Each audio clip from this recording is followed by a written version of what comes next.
day, Grangers. Welcome to the hall. Today we are joined by Aili McKeen, who is a Grange member in Connecticut. So, Aili, we're going to start this conversation today. Tell us about your Grange story. My Grange story, you want? Yeah, your Yes, Grange, your personal Grange My story. yes. personal Grange story. A little over a year ago, an ad came, or not an ad, a post came up across my Facebook, For You page that said, "You want to save the Grange? Turn up at this time and place at the Wallingford Library, and we'll see what we can do." And I missed that first meeting, and then I was like, "Hey, I can't go to the first meeting, and let me in on this." And then that's how I got dragged in. So, Did you know anything? Wait. Like, I feel like so, we cut to the so chase yeah, super so quick. that's Did you know really where anything my about my Grange Grange before? story really begins there. But we did have some contact with the Grange when I was a kid. Like the Grange would have crafts fairs and chicken dinner, and my mom would, take me to those things. And then when my daughter was a Girl Scout, she would clean tables as a service event during their chicken dinner. And there's a fair, so we would go to the Grange Fair probably most of the time. And so I remember going in the building when I was like a little girl, but not we were not Grangers. And you know, I mean, I do have some family members up in Maine who are also Grangers. But I don't remember really doing anything with those Granges either.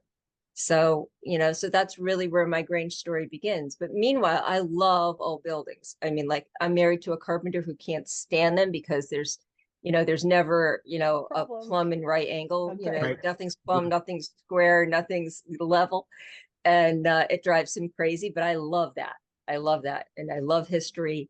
And I'm like, oh yeah, I want to save this building. I don't want to see it torn down and apartment buildings made. So So, that's from how we from the started. love of the building, you have obviously become a Grange member, or we wouldn't have you on this podcast. So, Right. what was it besides the building that kept you there? It was really the building. It was, and I do want to make friends. So, it's once you're out of school, it's not really that easy for adults to make friends. Yeah. So, but it was really the building drew me in. And when, we talked about because we just call it kind of the previous incarnation of our Grange, surrendered the charter, and Elizabeth Jennings, who's a state person, got us reorganized again. And so we have like 30 something, 40-ish new members. Only one is a returning member. Wow. So we are basically a brand new Grange with all brand new people. And I said, So, hey, can I be steward? Thinking that was something more to do with the building. And then I'm like, but I'm okay with regalia too. So, but as Grange steward, I've kind of taken on stewarding the building in like a lot of small ways. And and it's just been so the audience may not be familiar with Grange, so I want to ask Phil, sorry, I'm going to lean on your historical Yeah, knowledge of Grange to kind absolutely. of talk about why a Grange would surrender a charter. Like, under what circumstances would this happen? I mean, I could probably guess by what Eiley said what happened to her Grange, but let's talk about why that would happen and why that's significant. Sure. Well, to charter a Grange, you have to have 13 members. And moving through, so Eiley is Wallingford number 33 in Connecticut. Oh, that's right. We didn't say that. I'm so Sorry, sorry. I figured I should probably drop that in there. Thank you. Thank you. Um, and so that's a 33rd Grange formed in Connecticut. So there's a storied history to the Grange for sure. And over time, as many service organizations do, the age of the people who are members increases. And so as people age out or pass away, there seem to be fewer people who are left to do the work of the Grange. And there are a lot of people who, that's the way we've always done it. New blood is sometimes hard to incorporate their ideas into a fully functional, already existing Grange. So surrendering a charter typically happens when you're down to below, technically below 13 members. You're not supposed to be an existing Grange anymore. So when people feel that it's too hard to carry on, too much to do, people aren't interested in joining anymore for this reason or that, they contact their state president and say, we're done. Yeah. Unfortunately, across the country, happens all the time. But thankfully, in Eileen's case, they came in and were able to reorganize. So rather than rechartering and starting an entirely new Grange, they opted to save the Grange that had previously existed and just start from scratch, essentially. All new members. I like that you call it the previous incarnation. Yeah. That's going to stick with me because I think there are many Granges across the country who feel that, especially I'm looking at, California, Waller Road. My grades for Even sure. for me, for my Yeah. grade here at Eagle, we were essentially down at one point, and I shouldn't say we, I wasn't there yet, to, a handful of members. So it's great to see people with fresh ideas coming in and finding new ways to make their Grange active again. Yeah. So Wallingford was organized in 1885. Perfect. And there's still a lot of history stuff in the building. So we've been going through and organizing that sort of thing, and cleaning up the display cases, reshuffling the artwork around on the walls. A lot of things I've questioned. I still don't. I'm picking up on little things. We have something that I just realized last night. Actually, we have a blue star banner with a lot of blue stars on it and a couple of gold stars. And it wasn't until my husband was watching Saving Private Ryan last night that I saw one in the window of Mrs. Ryan. I'm like, oh my God, that's what that is. And I figured it was probably a World War I or World War II thing, and it was. So I thought that was pretty cool. Whoa. Anyway, So it was like for the men who were I deployed, or the people believe, who were deployed, I shouldn't assume right. And men, everybody I've sorry. asked, nobody knew who it was, what it was. But then I saw one in Bethany at Beacon Falls or Beacon Valley Grange. They have it, theirs framed, and ours it's big. So it must have been hanging in the window in the front of the Grange, either for World War I or World War II. And then the practice fell out of favor by the time the Korean War rolled around. And then people started using them again around Desert Storm and Iraqi Freedom. So, so anyway, so we were organized in 1885, and the hall was built in 1933. So there was a good chunk of change there where our Grange didn't have a hall. And, a lot of us think about our Granges as really being the hall and the people in it. But then I was talking to one of the shipmates at National, and he's like, well, really, what is a Grange? And it's like, a Grange is a group of like-minded people, or a group of people who come together for a common cause. And do you really need a hall? And I'm like, I think we really need a hall, but maybe we don't. Maybe not everybody does. And what would we do without a hall? I wonder how many of us would still stick around. But it's something I hope we don't have to find out, because I really like our hall. Well, and for you, the hall is what brought your Grange back together. Right. Right. For my Grange, one of my Granges, we're reinventing ourselves now without a hall. We just actually sold ours because it was falling into disrepair, and it wasn't a historic Grange building. It was actually an old church that had been converted into a Grange at some point, but resembled neither of those things anymore.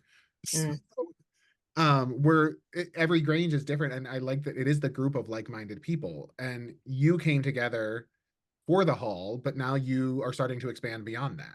Yes. And invite people into the Grange. Right. So what does that look like for you? Yeah, I was gonna say, what's going on in your Grange currently? Because I think we've got a good grasp on the history, unless you have any other depth about that you want to share. But right, our Grange is well, because we've only really been in existence for a year. We started from scratch. So just making enough money to pay the monthly bills has been a challenge. But we applied for and were awarded a considerable grant to do some capital improvements. And so we've got a new, Congratulations. which is great. We're trying to get an elevator installed to make the whole building accessible. It's not as simple as ramps. We got a really cool hall. Like we walk in the front door and there's half a staircase, half a flight of stairs going up, and then it divides and there's 2 half flights going down. So our downstairs is the dining room and kitchen. The upstairs is the classic hall with a stage and 2 ante rooms. And there's not really a whole lot of other storage. There's a small utility room and there's an attic. But like there's not like a ton of place to store stuff. And so there's not really any place where we can put a ramp to get people up and down in our hall. So we're trying to do that. And then we've started doing meatball lunches and pancake breakfast. And I started a Quilt of Valor group. And we've just got a lot going on. We've got a lot going on. So where is the hall, the Grange Hall is situated within your community? And can you kind of give us a little makeup of what your community looks like? Because my Grange, just for, your knowledge, my Grange is, I like to call it very urban adjacent. We're very suburban. We are not rural at all. But I just think it's really interesting to hear about the communities where these Granges, reside. Yeah. So my parents moved into Wallingford, Connecticut in the early 1950s from a more rural area in the Western Hills of Maine. So my dad was a dairy farmer for the first 30 years of his life. After he married my mom, he was recruited to work at Pratt & Whitney making aircraft engines. And then he spent like 30 years doing that. And then he was retired for 30 years. So Wallingford, when they moved down here to Wallingford, it was very agricultural. There were, I don't know, I think there were like 90 farms or something like that. I think now there's like 9. So we're halfway between New Haven and Hartford, pretty much halfway between Boston and New York City. So we're very suburban now, but it used to be a lot more agricultural than it is now. And then there's like agriculture with industry on the side. Mm-hmm. And now we're more industrial suburban. Our Grange Hall is just outside the smack middle of town. So I'm up on the east side and it's like 3 minutes from the hall. And, but our town's probably like 6 miles wide. So. Okay. Getting a good picture of it. Yeah, and is there mostly the people from town that come to your events? I mean, who are you attracting when you have these spaghetti dinners? So far, we do pull in a few Grangers from other Granges or from from neighboring Granges. The next closest one is Cheshire, 1 town over, so that's like 10 miles maybe over.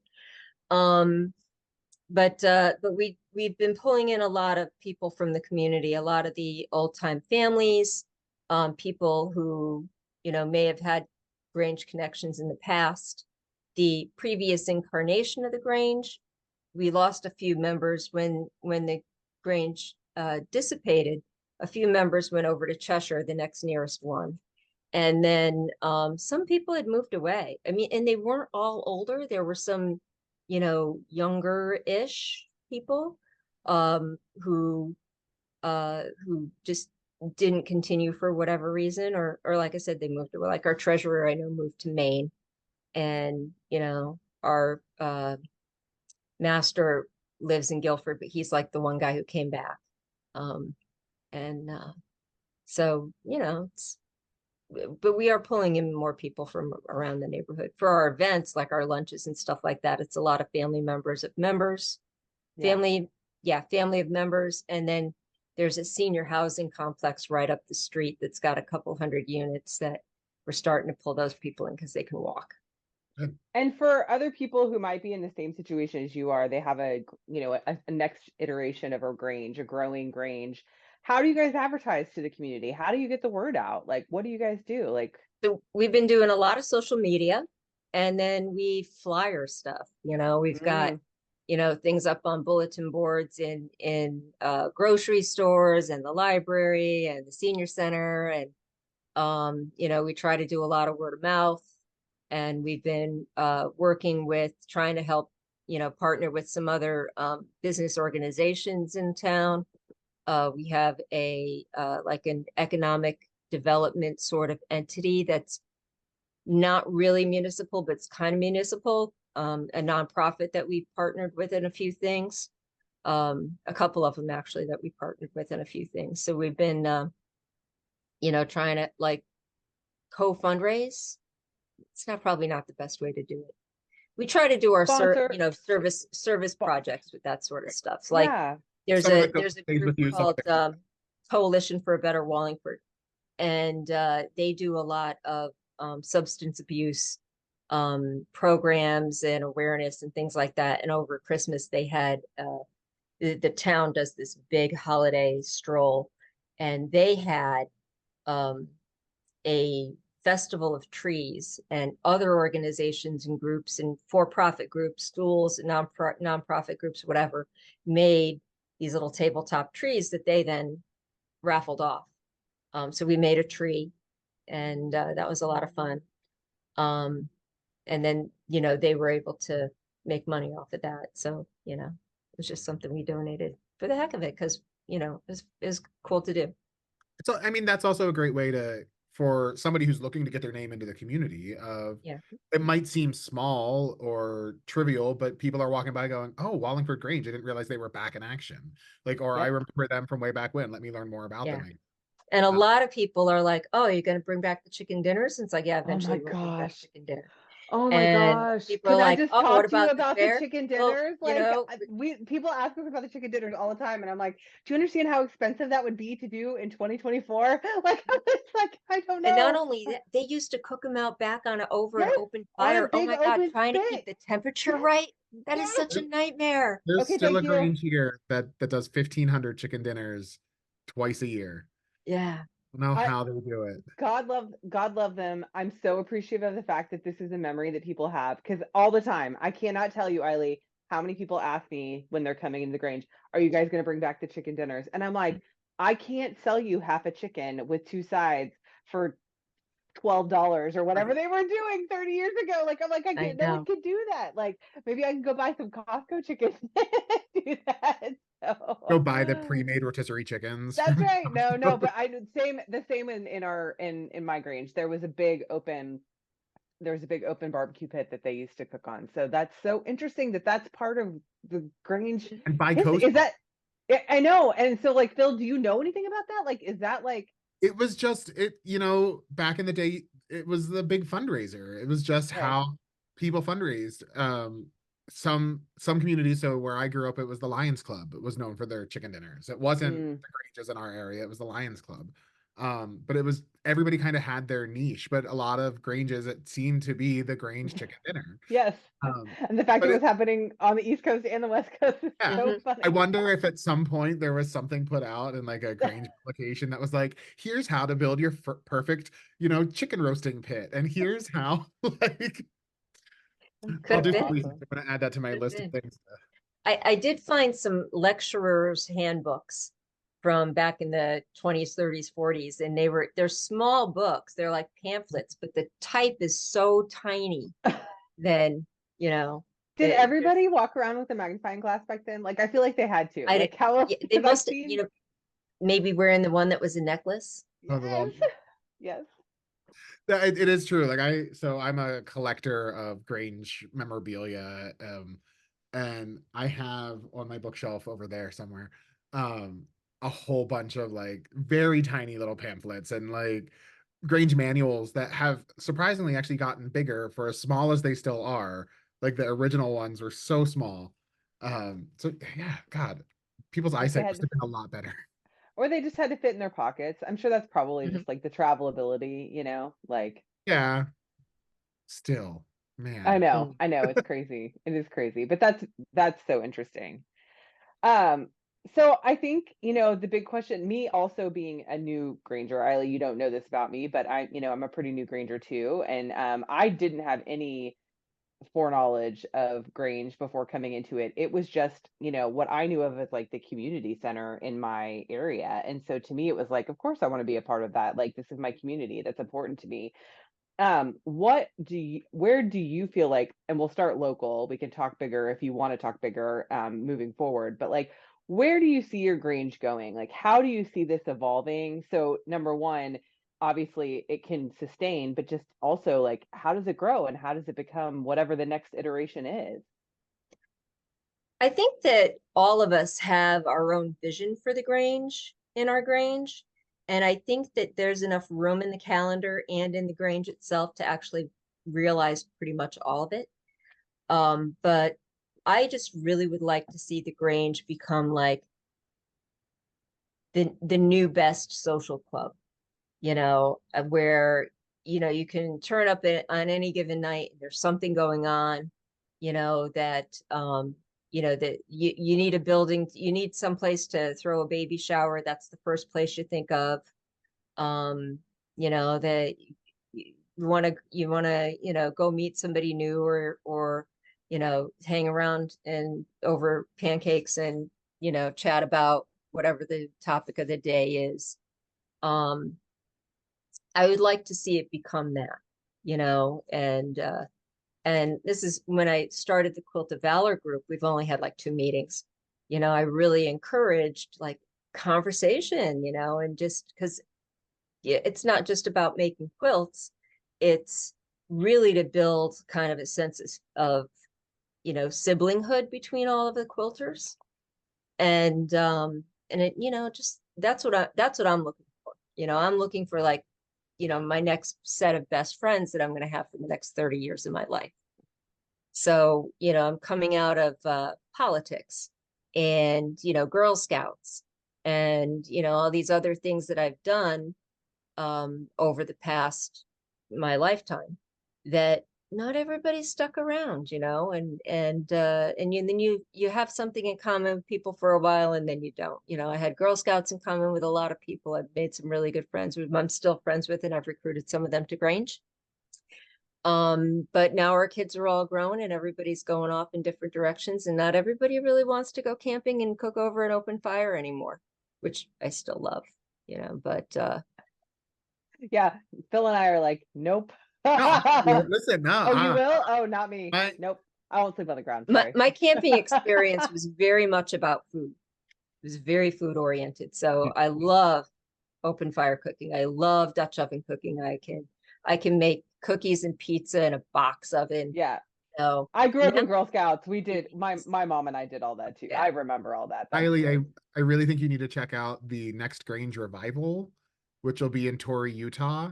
Yes. Because Grange Revival is a week of camping. And so like I had a tent site this year. Some people bring their RVs, some people get cabins, but it is very encouraged to like set up your campfires and make yourself lunch or make dinner. Or there's one night at least for the past 2 revivals, that they've done Dutch oven desserts. I was going to say chicken dinners. Bringing back the chicken dinner. Turkey under the trash can.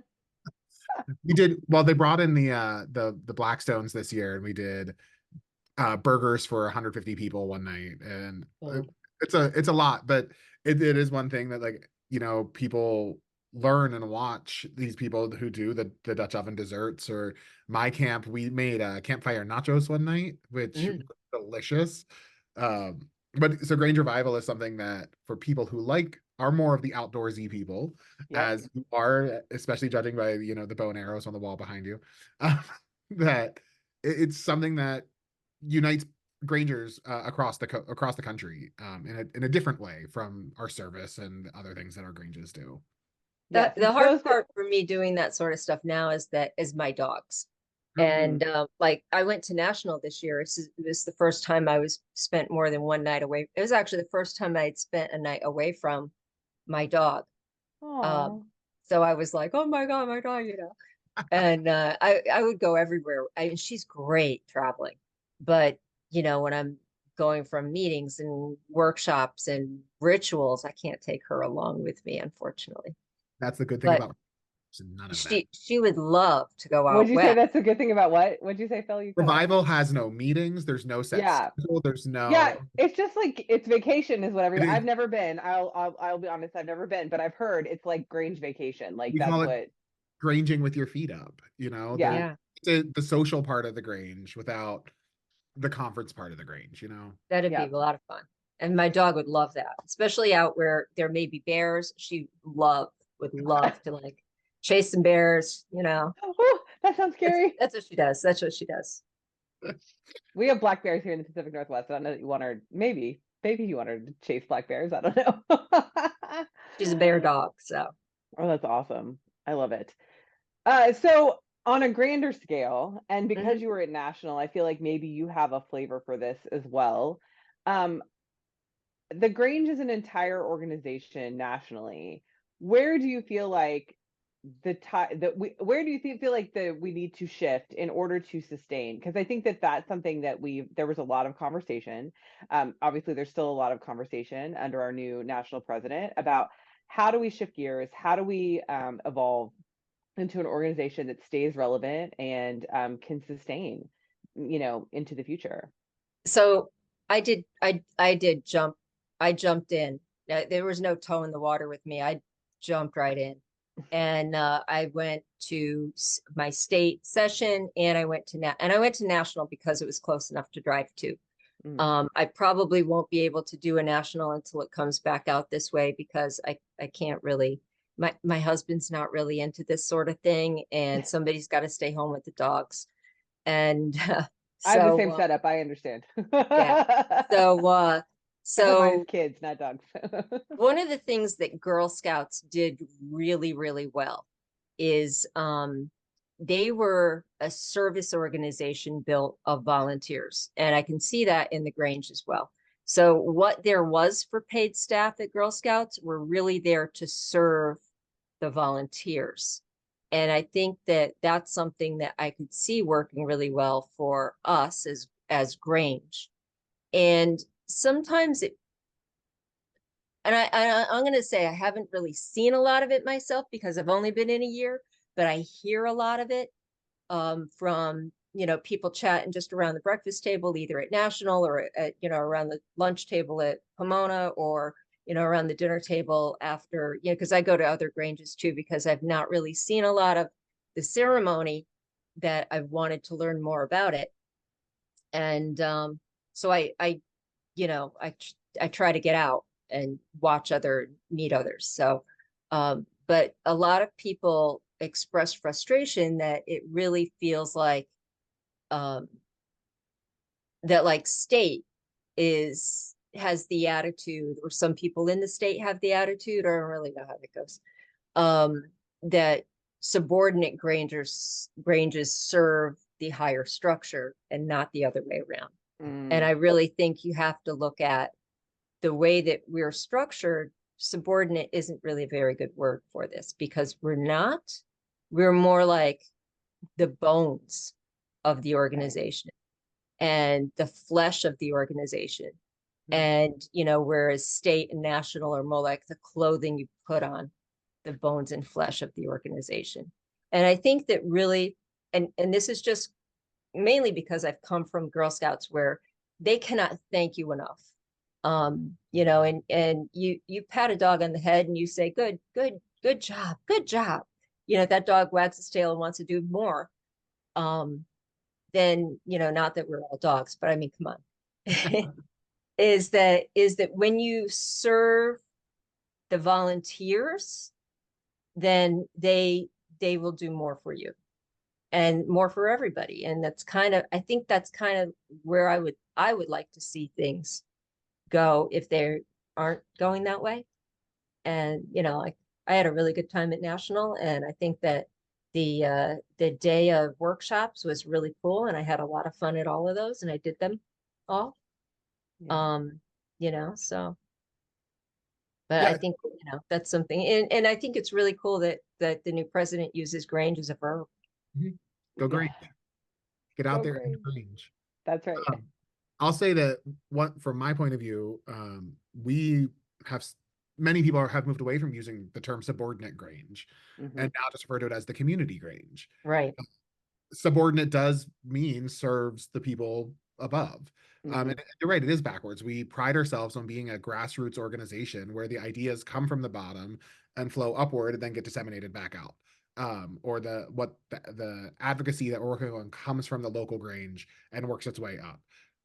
So I think putting the spotlight back on those community Granges and really highlighting the good things that are happening across the country. So many Granges feel that they're on their own. And so Mhm. realizing that there is this network of sister Granges coast to coast who are all in the same boat, realizing, a volunteer shortage or lack of participation from the community or whatever roadblock they may feel that they're up against. I think it's really important for the state and national Grange to help pair Granges with one another, or at least say, here's the network, here's how you can work together.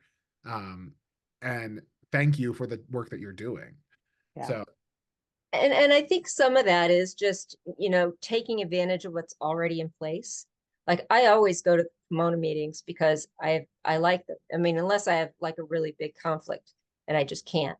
But I really enjoy it. And I try to get other of my brothers and sisters in the Grange to go. Um and because it is a support. Like a safety net, a support network of ideas, and to really see what's going on, see what other people are doing, and um, many eye-opening discussions that we've had at those quarterly meetings. And but it's kind of sad that not everybody goes, because I think it's a great resource. And state session, there's probably less of that fellowship so much, but watching the whole resolution process was just like really cool. I mean, I was like sitting there, I'm doing my votes and everything, but I'm like writing down ideas for ones that I Yes. want to make for next year. I've got like 3, like sort of drafted out in my head that I have like the major bullet points already out for like Mhm. making resolutions for next year. I can't wait. And then watching that, I didn't spend a whole lot of time watching that actually at national because I figured it mimicked sort of what the Grange, what state session did. But I did watch a lot of the ceremonies and things like that and the drills that were really cool. I And do like that for so many Granges, their state and national session is actually the only time that they see a lot of the ceremonial work done. Um, mhm. I wish that more Granges did it. Um, but I also understand why they can't sometimes. Sometimes it's just not feasible. And some Granges, that's not what they're into. Yeah. And I think for me, letting Granges do what works for them is what's important as well. I think that's important as well. I would like to see us get into like a full, degree work sort of thing, 1 through 4 degree work sort of thing, like once a year. Yeah. The Pomonas do the 5th once a year. And, I think that would kind of like bring itself all around. Once everybody was like, oh, Aili, you're going to national and I'm going to get the 7th degree. And they're like, ooh, what's that? And I'm like, it's just the ceremony. But then they're like, how do I do that? And I'm like, yeah, you got to start out with the Pomona one. Yep, you got to So start local, and it does build. A yes, really great idea would be to get all of the Granges in your Pomona. So I don't know how many are in yours, but I think there's 14. oh, that's a lot. Wow. That is a lot. Yeah. Maybe, yeah, I think there's like 12 or 14, maybe 13. And the secretary says she's lucky if 7 of them will file their quarterly reports with her. That's Mm. fair. So that sounds about right. I think there's like 13 or 14. Yeah. I'm our Pomona secretary, so I understand the 100 Ah! quarterly reports. Uh, well, my idea was going to be like to do a group 1st through 4 night and have one Grange do the 1st degree, one Grange Right. do the 2nd degree, work together. So that way, doing all 4 in a night is overwhelming. Trust Yeah. me. Well, and But that's what we do in my Pomona. We do Grange, we do degree day, and everybody works together. So it's not just one. It's not just on each local Grange to put on the first 4 degrees. So awesome. especially when you have Granges like mine that might not be as into that kind of thing. And I think that's to me, but that's what I love about right now, like where we're at, because I think that it can be what it needs to be for where the Grange is, and the Granges that want that and need that can have it, and there's nothing wrong with it.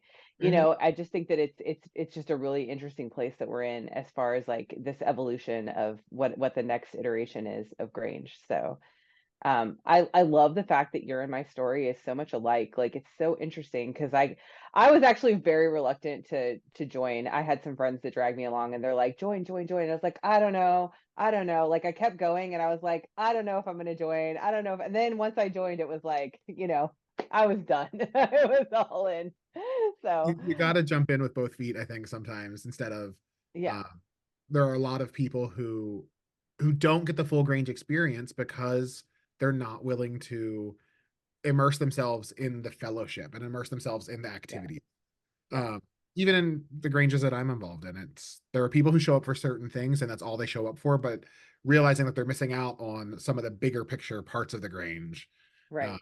is something that I'm working to help show them and say, like, what if we all did all the things, or Mhm. Yeah. or at least tried them, you know? Um, Yeah. But I think that back to Eileen's point about the volunteerism and viewing this, because really honestly, we are a volunteer organization. Let's be honest. Most people that are really involved in Grange are not getting paid to do what they do. And so the reality is, and some people who do get paid to do what they do like, 17 Grange jobs. Phil, I'm looking at you. But I'm just saying that I think that, I totally lost my train of thought because I rabbit trailed. What was I saying? Volunteers. Volunteer. Oh yeah, volunteers. We have to view this as a volunteer organization, and I think that the Girl Scouts. I think that was. Like mind blown when you started talking about that because I'm like, that is so true. We need to take. We need to take the good from other volunteer organizations and see how they have kept themselves alive and thriving, because it is so important to understand that yes, like you have to thank people, right? Like you have to thank people ad nauseum for doing anything that they're doing because they're doing it of their own free will and their own free time. And that's something that I've learned, in my Grange as I've taken the leadership position, is that I'm like, these people, their stake in it is to keep the Grange alive and to make it a better place. They're not getting anything else out of it. And so what else can I do besides say thank you so much for taking time and energy to do that? And I think that that's a valuable lesson, that we can use and learn and disseminate across the entire Grange. But I think that it's a wonderful attitude, and I think that it will probably help your Grange grow and stay alive and thrive, knowing that you're coming from a place, and it sounds like your Grange is coming from a place of gratitude and service. We So definitely have, like our master is also an elk. Several people actually in our Grange are also elks. Hmm. So there are a few of us that come from that um, lead from service kind of angle, where we're not leaders who we're not leaders who are at the front of the cart. We're kind of like the leaders who are in the back, yeah, you pushing know, along with everybody else. pushing along Absolutely. right with everybody else, and leading from behind or leading with a service mind. I think that's really important, and I think that enables everybody to do what they envision Yeah. too. Is that whatever my ideas were, and there are people who've been like, yeah, sure, we'll help you get there, and you help me do what I want with the building and with the Grange and with the community, and I'm like, absolutely, I'm game Well, for it all. but I think meeting people where they're at, that was my second point that I was Yes. actually thinking about when I started that volunteerism spiel that I was on, is that meeting people where they're at. Cause like Phil was saying, it's like some people, they just want to show up for the one event. And I'm like, cool. If that is your jam, you like the one event, you want to do the one event. We just started a trunk or treat at mine and people loved it and it was great. And they just like went bananas. And I'm like, if we have the best trunk or treat around, I don't get, that's great, because it's going to bring people, it's going to expose them to the Grange in a way that Mhm. they otherwise wouldn't be exposed. Because like for me, I had no exposure to the Grange prior to this. People don't even know what it is. Like the people all the time, they're like, what is a Grange? I get that question Exactly. all the time. So I think that that's it's just a great way to think about it, is that we got to meet people where they're at and accept their service in whatever way they want to give it to us. Right. And So, some and be people are grateful. episodic. Some people have a little bit of time to give. Yep. Some people have a lot of time to give. Yes. Some people have a lot of time to give for one particular thing. you know, so those episodic volunteers. And my state did a leadership academy last year, and it was really a lot of fun. That's We cool. got together like twice a month via Zoom for like 6 months. And one of the first, it was obviously a private joke between a couple of the leaders where somebody's like, oh, the participation trophy. And it's like, yes, give people, these are adults. Yes. You don't have a captive audience here. These are adults that are giving something of themselves to the group. Give them a participation. Before we started recording this podcast, we were already talking about how we're all overbooked, and we have 5 extra minutes to do something. So tell people that they're doing something good when they're giving you their 5 minutes, Right? Yes. Or $5. And we joke because we started having friendship meetings in our Pomona, and I don't know if you guys do that or know what that is, but basically it's just it's more of a social type meeting with all the but the joke is, and it's not really a joke, it's like the competition is how many people can get the numbers, like, because we do a roll call, and now it's like a thing. Every friendship meeting, it's like, oh, which Grange has the most people here, and it makes me laugh because it is a childish mindset, but in the best way, not in a derogatory way. But it's fun. It's the silly competition of just like bodies in a room. Yep. Really helps just like build that camaraderie amongst, and it's like obviously like Grange pride. Like, here's some Grange pride. My Grange, we showed up with the most people tonight. Like, I get to be proud of that, or we get to be competitive about it. And yeah, the participation trophy, like, in so many ways, like, we've lost so much of what was good about our childhood and the things that made childhood fun and interesting. And it's a way to engage for sure. Uh-oh. So yeah, I had to dog. Somebody must be walking by. So that's actually another thing, is that competition is fun. We look at competition somehow as being not a good thing to do. Like, being competitive is not. I'm an archer, and I'm an archery coach. So I have no problem with yeah, I competition see that. I whatsoever. see that look on your face. I am a Team USA Olympic certified level 3 NTS archery That's coach. amazing. I love it. I don't do a lot of it, but I keep up my certs anyway. So I can foster growth in athletes through archery. So but I'm a really competitive person, and not in a mean kind of way. When I was doing shooting competitions, you go and you like see the same people all the time, and you hang out with people, you got your competition friends, you cheer each other on, and there's a lot of fellowship that goes into competing with and technically against other people, because we're not really looking to beat each other down. We're looking to raise each other up. Yes. You're competing against your own best self. You're Right. How can I be better? How can I beat my own best score? And as long as I beat my husband by a couple of points over, a 3D shoot, then I'm happy. I'm teasing. But it's that sort of thing. And I think that competition is absolutely a tool for growth, and it Right. should be fun. Well, I mean, that's why we, in the fair, we have, like our vegetables and our floral and our needlework, and, we all strive to do better ourselves so that, we there's can always that one person who you're like, I'm through. gonna beat Donna this year, like, But I think, but that raises everybody up. I think that's the important takeaway from what you said, Aili, is that is what, in a healthy competition, in a obviously a healthy competitive space, it will raise everyone up, because everyone not only is looking to each other to see how to better, but we're sharing amongst the group. How do we do this? That's why I was like, when I was asking you about your Grange and how you get people to your events, it's like, I want people to listen to this podcast and be able to take away ideas and be like, oh, I'm writing this down, because I think the reality is that what works in and Phil's got notes. I think the reality is what works in my community may not work in every community, but somebody might say, oh, that's a really good idea. Why don't we do that? Or why don't we give it a shot? Because it might be a winner. And the really great thing from what I heard Aili say earlier is that it sounds like she has a very supportive Grange, where nobody's ideas are discounted just because they're a little out there, and they're like, sure, we'll give that a try. And I think that's really important. I think there's a stigma among older members especially, where they're like, well, we haven't done that before, so we can't do that now. And I think that's what we need to start encouraging ourselves to get away from and say, you know what? They brought us an idea. Let's try it. And I've taken part in a lot of projects, not just in the Grange, that we've tried and didn't necessarily fly. But then you look at and you have to take the time to reflect and say, okay, what can I do better next time? Are we going to try this again? What's going to happen? So I think having and encouraging members to listen to one another, to really support one another is really important, because that's also a foundation of fellowship, is to be there for one another, no matter how wackadoo our ideas might be, you know?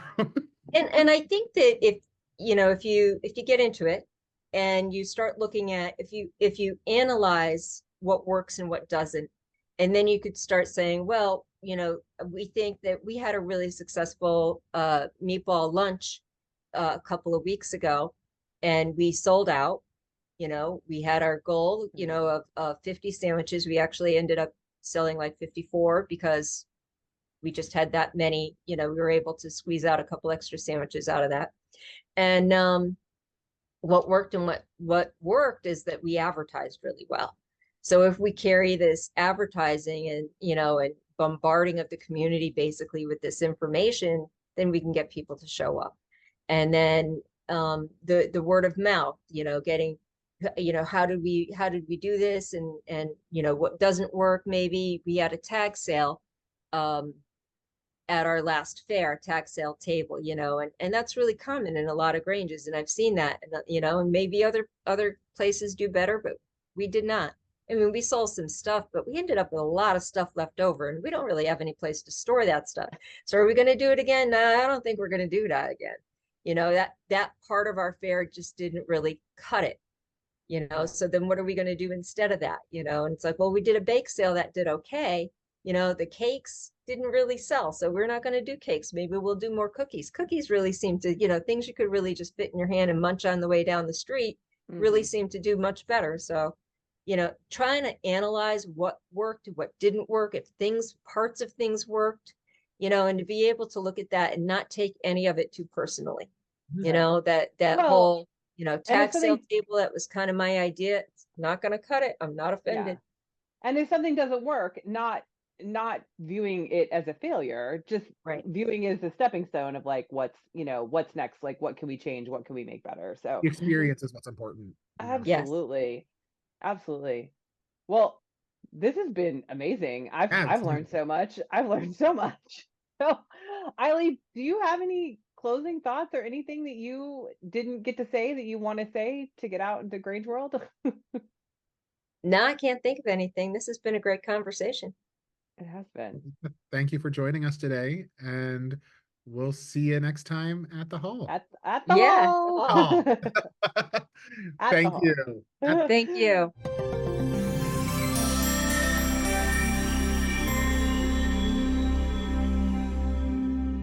The Grange Hall podcast is a production of the National Grange, all rights reserved. If you have comments or questions, or if you'd like to recommend a member of your Grange to be featured, you can contact us at grangehallpod@gmail.com.